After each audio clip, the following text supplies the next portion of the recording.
नमस्कार दोस्तों, स्वागत है आप सभी का विक्टर एकेडमी के यूट्यूब मंच पर। साथियों, इतिहास के मैं 10 महत्वपूर्ण प्रश्न लेकर आया हूं। ये 10 महत्वपूर्ण प्रश्न वह है जो अभी तक परीक्षा में आ चुके हैं और आने की संभावनाएं रहती है। तो चलिएगा प्रारंभ करते हैं बेटा। आज का पहला क्वेश्चन देखिएगा, सिंधु घाटी सभ्यता का प्रमुख बंदरगाह कौन सा है? सिंधु घाटी सभ्यता का प्रमुख बंदरगाह कौन सा है? देखिएगा, हड़प्पा, मोहनजोदड़ो, लोथल या कालीबंगा। तो भाई सिंधु घाटी सभ्यता में एक बंदरगाह मिला था, कई स्थल थे उसमें, हड़प्पा थी, मोहनजोदड़ो, लोथल और कालीबंगा। तो जो प्रमुख बंदरगाह कहाँ से मिला था, कहाँ पर मिला है? तो वो मिला है आपका लोथल में। कहाँ पे मिला है बेटा? लोथल में। लोथल जो है वर्तमान में वो किस राज्य में है सर? गुजरात में। कहाँ पर है? गुजरात में। ओके। और एक क्वेश्चन और याद रखिएगा, सिंधु घाटी सभ्यता की खोज कब हुई थी? तो सिंधु घाटी सभ्यता की खोज हुई थी 1921 में। अच्छा, खोज किसने की थी, उत्खनन किसने किया था भाई? ये किया था दयाराम साहनी ने। दयाराम साहनी ने। किसने भाई? दयाराम साहनी ने। तो सिंधु घाटी सभ्यता की खोज की थी दयाराम साहनी ने 1921 में। और बंदरगाह कहाँ पर? लोथल नामक बंदरगाह। आगे देखिएगा भाई, अगला क्वेश्चन देखते हैं बेटा। अर्थशास्त्र के लेखक कौन थे? एक ग्रंथ है अर्थशास्त्र, उसके लेखक का नाम क्या है? कि मेगस्थनीज, चाणक्य, वाणभट्ट या कालिदास। तो अर्थशास्त्र जो ऐतिहासिक एक ग्रंथ है, ये ऐतिहासिक ग्रंथ है जो किसके बारे में बताता है भाई? मौर्य काल के बारे में बतलाता है। किसका उल्लेख बताता है? ये मौर्य काल के बारे में बतलाता है। अर्थशास्त्र जो ऐतिहासिक ग्रंथ है वो लिखा था चाणक्य ने। किसने लिखा था भाई? चाणक्य ने। चाणक्य को हम विष्णुगुप्त के नाम से जानते हैं। इसके दो नाम हैं, विष्णुगुप्त और कौटिल्य। एक और नाम है इनका कौटिल्य। तो ये जो चाणक्य थे वो, उनका नाम विष्णुगुप्त और कौटिल्य के नाम से जाना जाता है। इनकी रचना है अर्थशास्त्र। अर्थशास्त्र में मौर्य काल का विवरण मिलता है। चाणक्य कौन थे भाई? चाणक्य वही थे जिसने भाई एक साधारण से बालक चंद्रगुप्त को मगध का सम्राट बना दिया था, चंद्रगुप्त मौर्य को। और मौर्य वंश की जब स्थापना हो जाती है तो ये पहला जो चंद्रगुप्त मौर्य सम्राट बनता है उसके ये प्रधानमंत्री बने थे। कौन बने थे भाई? ये चंद्रगुप्त मौर्य के प्रधानमंत्री थे। कौन थे भाई? प्रधानमंत्री और सलाहकार। कौन थे बेटा?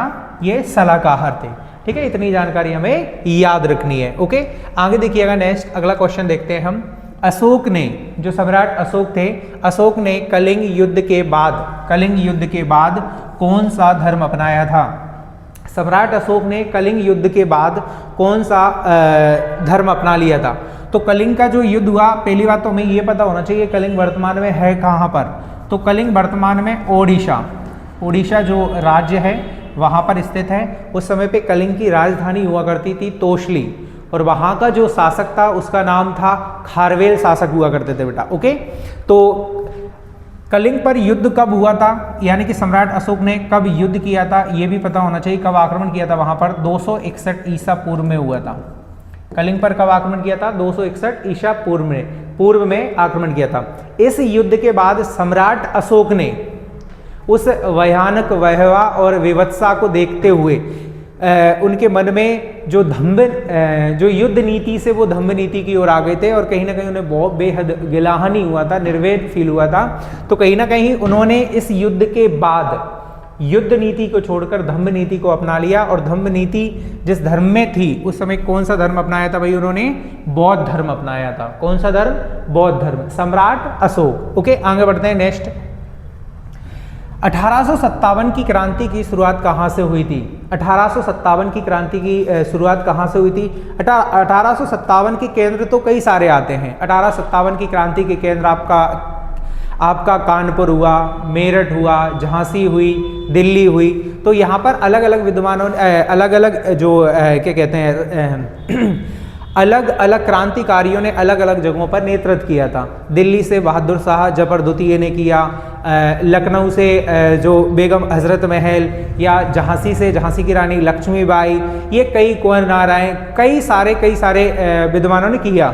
ओके, अब देखिएगा भाई 1857 की क्रांति की शुरुआत कहाँ से हुई थी बेटा, कि कानपुर, मेरठ, झांसी या दिल्ली, तो कहाँ से हुई, मेरठ से।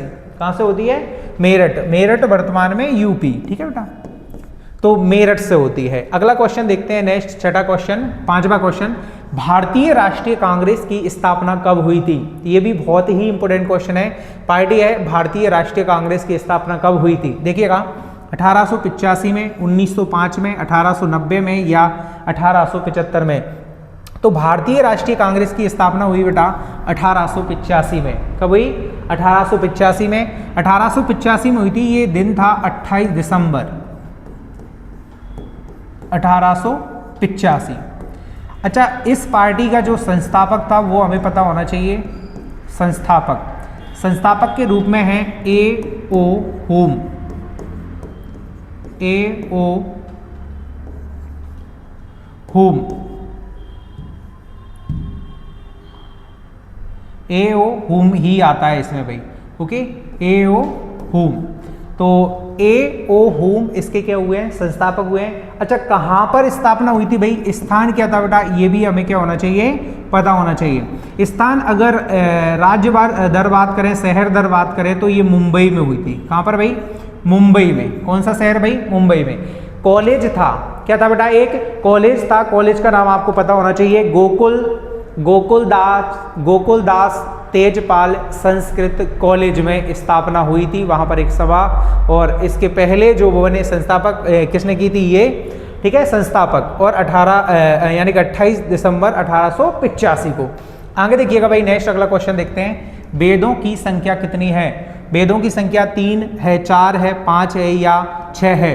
जो वैदिक काल है, आपको पता होना चाहिए कि वैदिक काल में, कौन से काल में बेटा, वैदिक काल में किनकी रचना हुई है भाई, वेदों की रचना हुई है। जो वैदिक काल का समय माना जाता है वो माना जाता है आपका 1500 ईसा पूर्व से लेकर 600 ईसा पूर्व तक।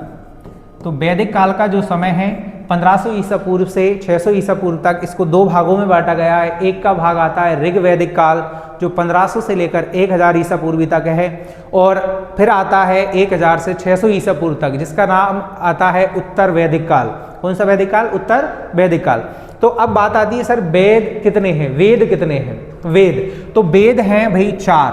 कौन कौन से वेद हैं, जो सबसे प्राचीन वेद है उसका नाम है ऋग्वेद। सबसे प्राचीन वेद कितना है, कौन सा है भाई, ऋग्वेद। अच्छा, ऋग्वेद में 10 मंडल हैं। कितने मंडल है बेटा, ऋग्वेद में 10 मंडल हैं। कितने मंडल हैं, 10 मंडल। और 1028 क्या है भाई, इसमें सूक्त हैं। क्या है, सूक्त हैं, जिसमें आपको पता होना चाहिए कि ऋग्वेद का जो मंडल है तीसरा, जिसमें हमारा गायत्री मंत्र का उल्लेख मिलता है। किसका उल्लेख भाई, गायत्री मंत्र का उल्लेख मिलता है, ओम भूर्भुवः स्वः वाले का। ओके, अब देखिए भाई, ये सबसे प्राचीन वेद है। एक वेद हो गया ये। एक है भाई सामवेद। कौन सा वेद बेटा, सामवेद।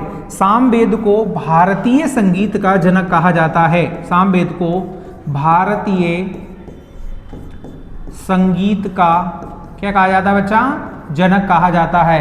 यानी कि सामवेद में हमारे जो 7 स्वर होते हैं, सारे गामा पा धा नी, उनका उल्लेख मिलता है 7 स्वरों का। तो इसलिए भारतीय संगीत का जनक किस ग्रंथ को कहा जाता है, सामवेद को।